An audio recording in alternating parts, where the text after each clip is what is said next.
Olá, amigos, agora é para valer, nós estamos de volta. Olha, o STF deve limitar alcance e foro privilegiado de políticos. Mas isso não basta. É preciso aprovar a nossa proposta de emenda à Constituição, que agora, amanhã, às 9 horas, será debatida e votada na Comissão de Constituição e Justiça, acabando definitivamente com o foro privilegiado das autoridades brasileiras.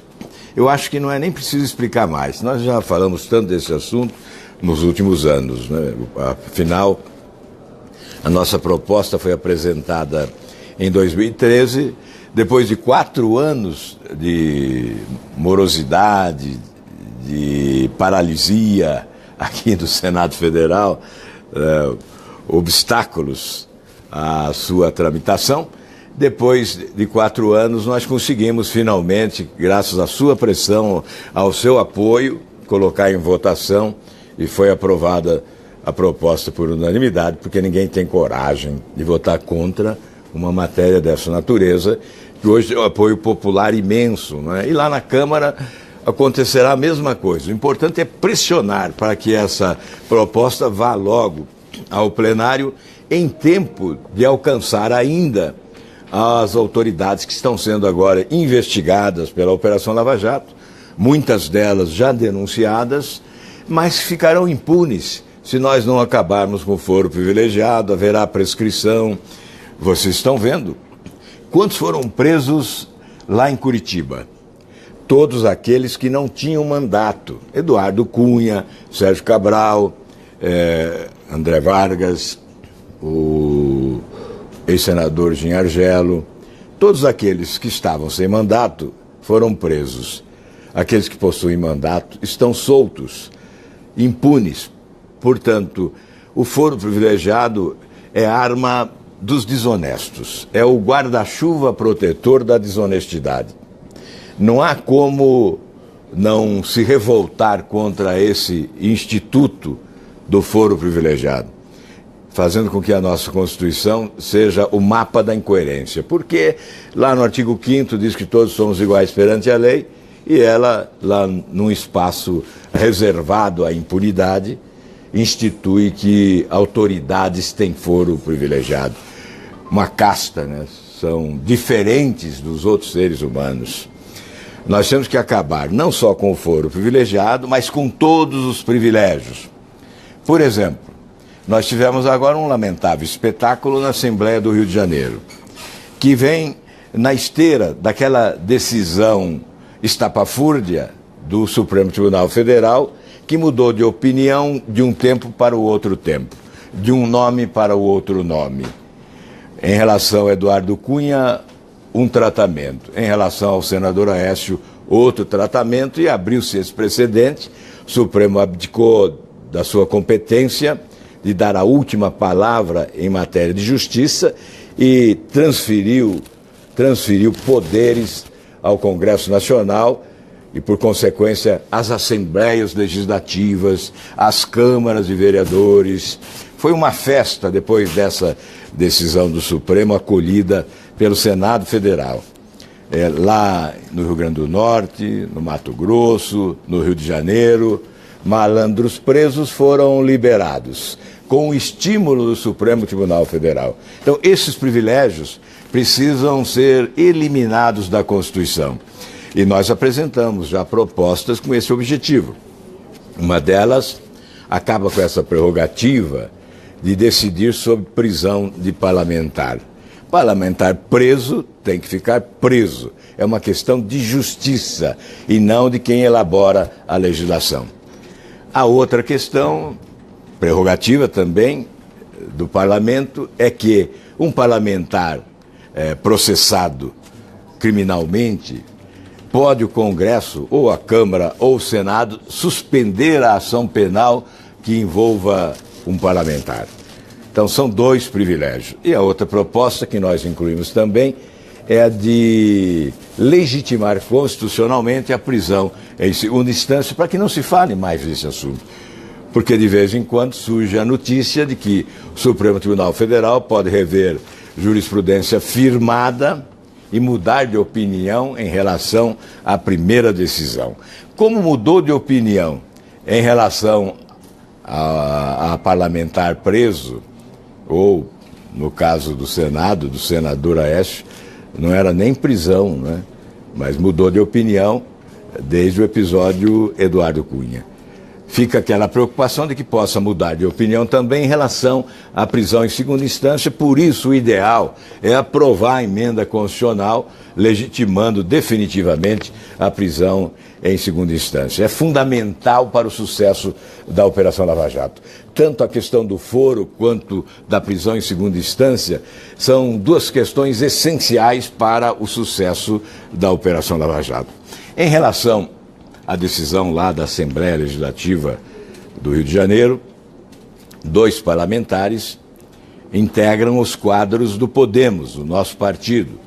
E o que fizemos imediatamente, obviamente com a decisão terminativa do presidente local, senador Romário, foi expulsar os 2 parlamentares. É uma decisão que respeita a opinião pública. É uma decisão que atende à expectativa brasileira. Operação Lava Jato é prioridade, combate à corrupção é essencial, fazer a limpeza nesse ano de 2017 é a missão principal. E um partido político ou um movimento como o nosso não pode pregar uma coisa e fazer outra. Se nós pregamos a limpeza, não podemos compactuar com aqueles malandros que avalizam a corrupção. De uma forma ou de outra, trata-se de avalizar a corrupção, de ser conivente, de ser cúmplice da corrupção. Por isso, a expulsão se fez necessária. Aliás, não é a primeira. Nós já expulsamos até um corrupto pequeno, um prefeito lá do interior da Paraíba, colocou no bolso R$4.000 apenas. Mas não importa a quantidade. Ele foi expulso. Lá no Paraná, 2 vereadores, mais um militante do partido, foram presos e imediatamente foram expulsos. Agora os dois parlamentares do Rio de Janeiro. Antes disso, fizemos mudanças também no partido. Sem a expulsão, mas o afastamento. Retiramos da direção do partido pessoas que não condizem com essa prática desejada por nós. Em Goiás foi o caso. Ganhou um prêmio o deputado. Afastado do Podemos, ele caiu para cima, né? Porque ele passa a ser ministro. Ele passa a ser ministro.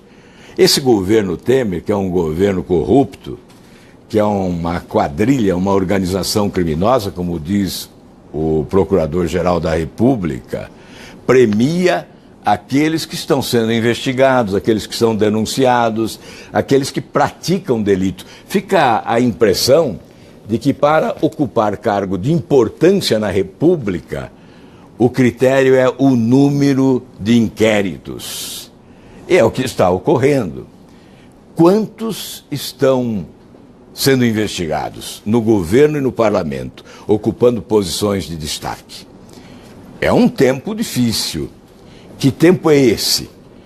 Onde os que são acusados, denunciados, delatados, os que são julgados, em primeira instância, por exemplo, e condenados, acabam sendo blindados com o prêmio da elevação da sua posição. E há, o que é mais lastimável ainda, aqueles que fazem coro à corrupção e vão para as ruas defender um político condenado. Ora, eu me refiro ao ex-presidente da República, que foi condenado em primeira instância e que deve ser condenado em segunda e deve ser condenado outra vez em primeira, em outro inquérito. E há aqueles, alguns talvez de boa fé, e nós temos que perdoá-los. Mas há os malandros, que são os coniventes, e que se interessam pela corrupção e que querem que esse seja o cenário definitivo desse país, que nós tenhamos que conviver com a corrupção, como se fosse impossível reduzir os índices de corrupção no país. Nós não nos conformamos com isso. O povo brasileiro não tem essa gênese. o povo brasileiro não tem esse DNA do corrupto. Ele tem intolerância aos corruptos da política. E tem que manifestar essa intolerância aos políticos corruptos do país e não aplaudi-los nas ruas ou em convenções partidárias. Tem que haver, sim, essa rejeição que está havendo em relação aos partidos, organizações criminosas. Tem que haver essa tentativa, sim, do Carvalhosa de ir com uma ação impetrada junto ao TSE para pedir a extinção dos partidos envolvidos em corrupção, já que a legislação do país determina que em determinados casos ocorra a extinção das siglas, porque não são partidos. Segundo procuradores da República, são lavanderia de dinheiro sujo, são organizações criminosas. O que eu tenho pedido à direção nacional do Podemos é esse comportamento implacável em relação ao combate à corrupção. Nós não podemos ser falsos, nós não podemos ser insinceros. Só a verdade vale. Se nós discursamos que somos contra esses atos, temos que combatê-los na prática. Se há da parte de parlamentares do Podemos essa participação ostensiva no balcão de negócios, eles precisam ser afastados do partido, como fizemos com o nomeado ministro da cidade. Desde a primeira denúncia contra Temer, em que ele, líder da bancada na Câmara, desrespeitou a orientação partidária, ele foi imediatamente afastado. E houve o pedido para que deixasse o partido. Anunciou que deixaria o partido, não deixou. Recentemente, há algumas semanas, substituímos a direção do partido em Goiás. Ele foi excluído, nova direção se instalou. E agora ele é premiado com o Ministério das Cidades. Esse balcão de negócios é uma vergonha nacional. Esse balcão de negócios é a causa maior desta tragédia política no Brasil.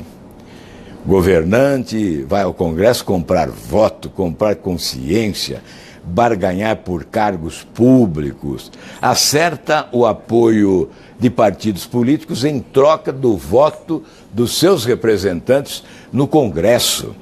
Este é o sistema promíscuo da corrupção aberta.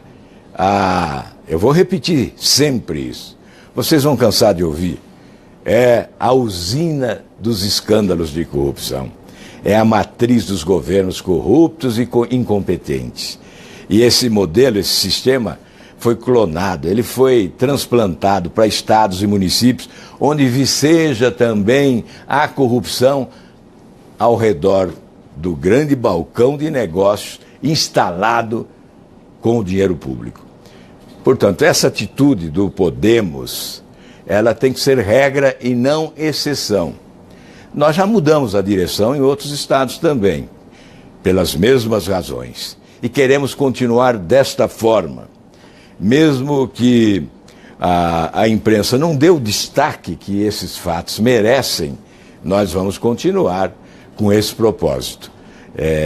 Só assim nós poderemos merecer o respeito da população quando nós dissermos que somos diferentes, que estamos distantes desse chamado establishment ou esse sistema corrupto, né? Estamos distantes desse quadro partidário deteriorado, destruído pela imoralidade nos últimos anos. Nós queremos ser diferentes. A nossa proposta será diferente, será de ruptura em relação a esse sistema. Nós queremos, obviamente, ter o estímulo necessário para esse enfrentamento. Vocês podem verificar, nas últimas eleições, seja 2010, 2014, para a presidência da República, ninguém ousou falar em substituir esse sistema.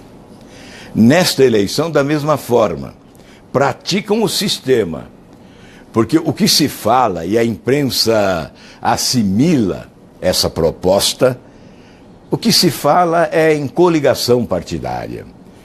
é verificar quem consegue a maior coligação, quem consegue a maior aliança nesse grande balcão de negócios que antecede as eleições, com as siglas se colocando nesse mercado persa, vendo quem paga mais para acrescentar alguns minutos de televisão à propaganda eleitoral. Então, esse é o sistema que nós queremos substituir. E, certamente, nós só podemos substituir um sistema como esse com apoio popular. Essa proposta tem que ser assumida pela população. E eu digo com a maior franqueza, ou se assume essa proposta, ou esse sistema será preservado e o Brasil não vai alcançar os índices de crescimento econômico compatíveis com a sua grandeza, com as suas potencialidades e o merecimento do seu povo. Por isso, nós não vamos cansar de fazer este apelo. Esse enfrentamento é necessário. Só se justifica uma candidatura à presidência da República quando a legislação permitir que ela seja apresentada à população. Só se justificará esta candidatura se o propósito for realmente promover essa ruptura, derrubar esse balcão definitivamente. Podem ter certeza, se isso ocorrer, o Brasil vai retomar o processo de crescimento econômico acelerado, porque as riquezas naturais nos permitem afirmar desta forma. Olha, muito obrigado a todos, vamos continuar aqui trabalhando e que Deus nos ajude a cumprir bem a nossa missão.